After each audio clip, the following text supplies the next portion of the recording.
নমস্কার, আপনারা দেখছেন হাই নিউজ। আমি শ্রীপর্ণা রয়েছে আপনাদের সঙ্গে। শুরু করছে আজকে নিউজ টুডে। শুরুতেই দেখে নেব আজকে হেডলাইন্স।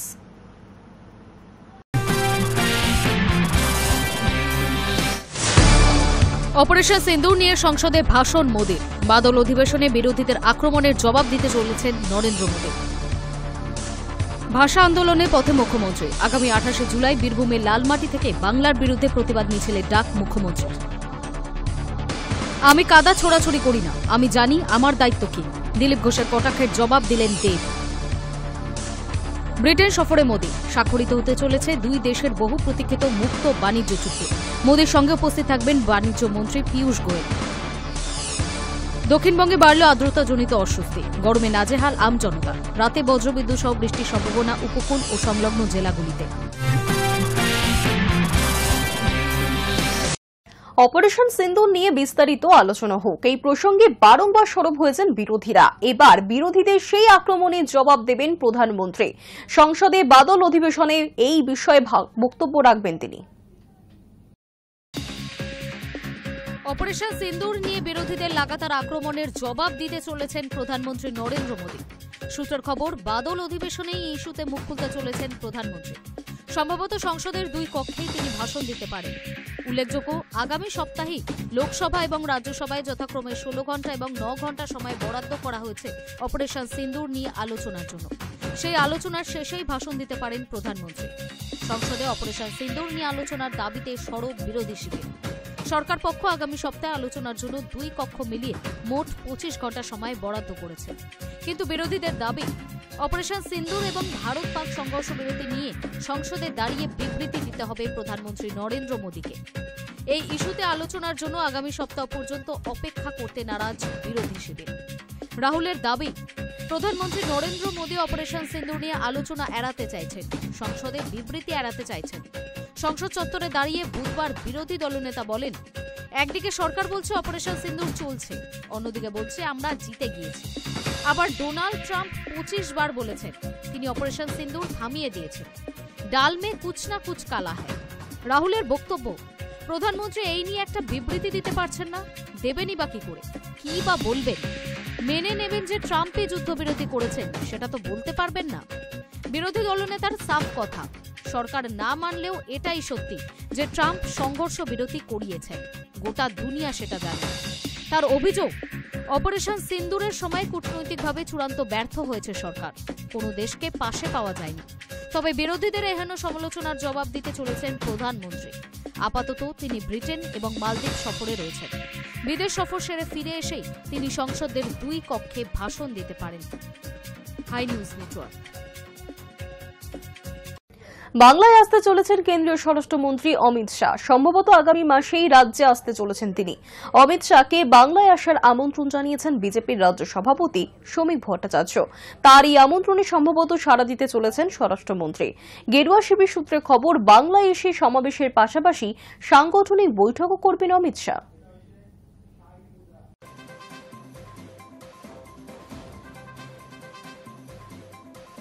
রাজ্যে শাসক দলের নিশানায় বারংবার উঠে এসেছে কেন্দ্রীয় স্বরাষ্ট্রমন্ত্রী অমিত শাহের নাম।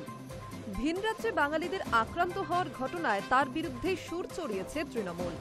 বাংলা বললেই বাংলাদেশি হিসেবে দাগিয়ে দিয়ে ডিটেনশন ক্যাম্পে পাঠিয়ে দেওয়ার অভিযোগেও কাঠগড়ায় উঠেছে স্বরাষ্ট্রমন্ত্রক।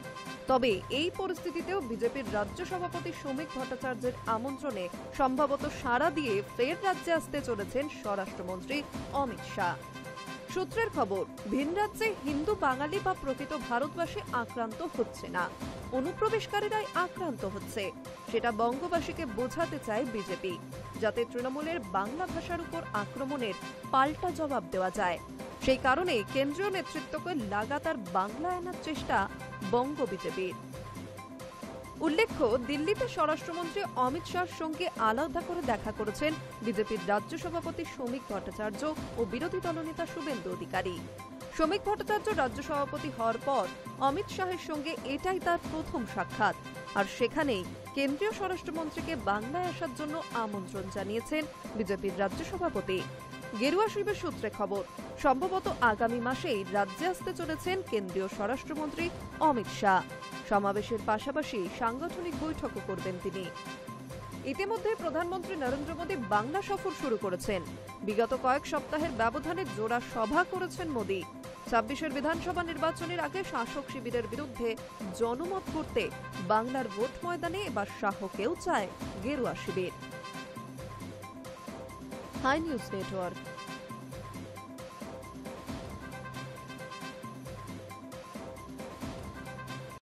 ইতিহাসকে বিকৃত উপেক্ষা করার ধারা অব্যাহত বিজেপি রাজ্যে। এবার খালের মধ্যে পড়ে থাকতে দেখা গেল ডক্টর আম্বেদকরের মূর্তি। ইতিহাসকে বিকৃত উপেক্ষা করার ধারা অব্যাহত বিজেপির রাজ্যে। এবার খালের মধ্যে পড়ে থাকতে দেখা গেল সংবিধানের প্রণেতা ডক্টর আম্বেদকরের মূর্তি। উত্তরপ্রদেশের গঙ্গানগরের কোদাপুর গ্রামে এমনই দৃশ্য দেখা গেল। বিষয়টি প্রকাশ্যে আসতেই এলাকাতে চাঞ্চল্য ছড়িয়েছে। পরে পুলিশ পরিস্থিতি নিয়ন্ত্রণে আনে। ইতিমধ্যেই তদন্ত শুরু করেছে রাজস্ব বিভাগ। প্রাথমিকভাবে জানা গিয়েছে মূর্তিটি চাষের জমিতে ঢোকার মুখে বসানো ছিল। বিষয়টি নিয়ে দীর্ঘদিন ধরে বিতর্ক চলছিল।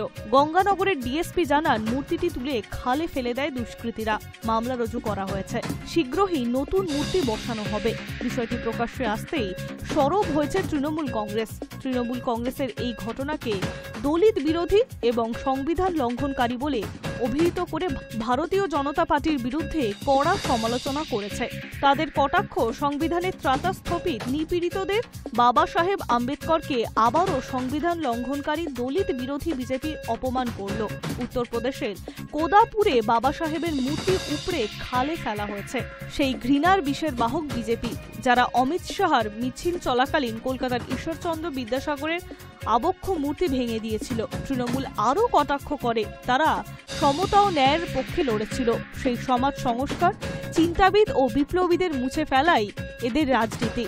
বাংলা কোনোদিনও ক্ষমা করবে না এদের। যদিও এই ঘটনায় বিজেপির কোনো সরাসরি বিবৃতি দেয়নি, শুধু দলের তরফে দাবি করা হয়েছে উত্তরপ্রদেশের মুখ্যমন্ত্রী যোগী আদিত্যনাথ আম্বেদকরের প্রতি সম্মান প্রদর্শনের কথা বলেছেন।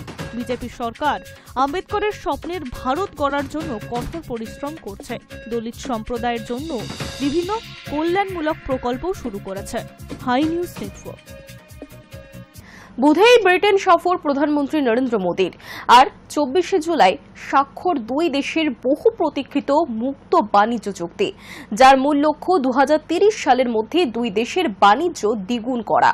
23 থেকে 26শে জুলাই এই দেশ সফরে উপস্থিত থাকছেন দেশের বাণিজ্য মন্ত্রী পীযূষ গোয়েল।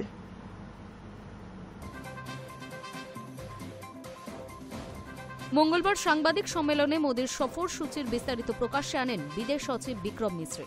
তিনি জানান, 23শে জুলাই থেকে 26শে জুলাই পর্যন্ত 4 দিনে দুই দেশে সফর করবেন প্রধানমন্ত্রী।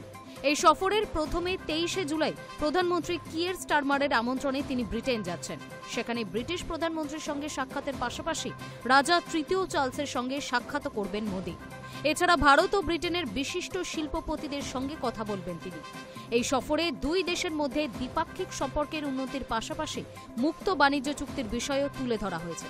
এই চুক্তির মূল লক্ষ্য হল 2030 সালের মধ্যে ভারত ও ব্রিটেনের বাণিজ্য দ্বিগুণ করা, অর্থাৎ $120 বিলিয়ন নিয়ে পৌঁছে দেওয়া।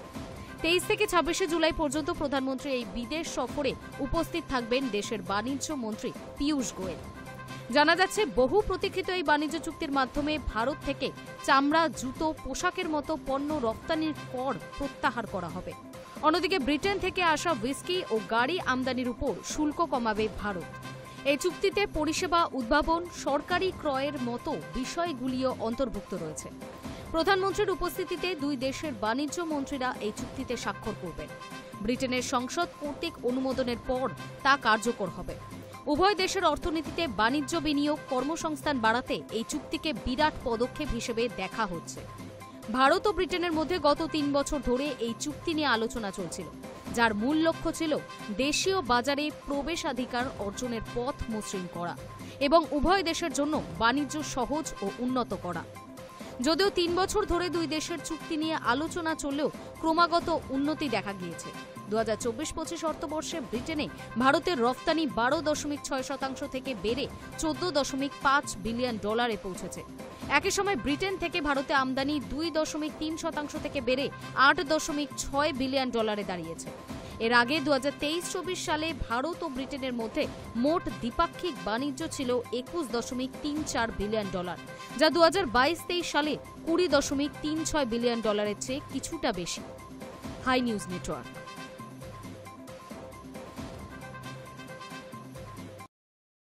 ভারতীয় যুবককে গণপ্রহার আয়ারল্যান্ডে, নগ্ন অবস্থায় ফেলে দেওয়া হলো রাস্তায়। বর্ণবিদ্বেষ কি বলছে পুলিশ? আইরিশ টাইমসের প্রতিবেদন অনুযায়ী আক্রান্ত ওই ব্যক্তি, বয়স যার আনুমানিক 40 বছর। আক্রমণকারীরা দাবি করেছেন ওই ভারতীয় নাকি এলাকার কয়েকটি শিশুর সঙ্গে অশোভন আচরণ করেছিলেন।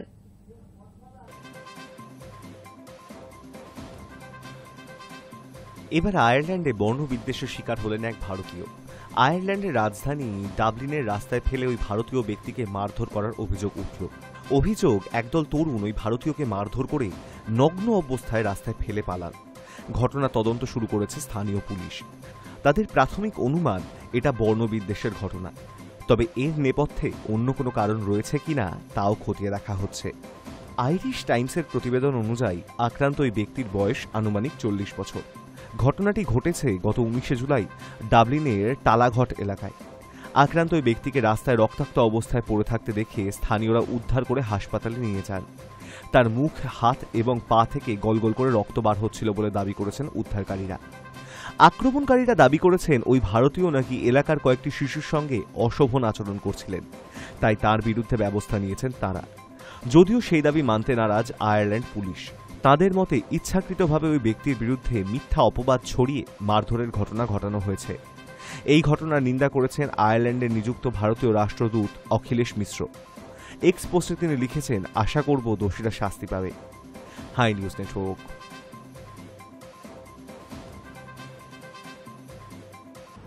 সময় এখন একটা ছোট্ট বিরতির, ফিরে আসছি বিরতির পর।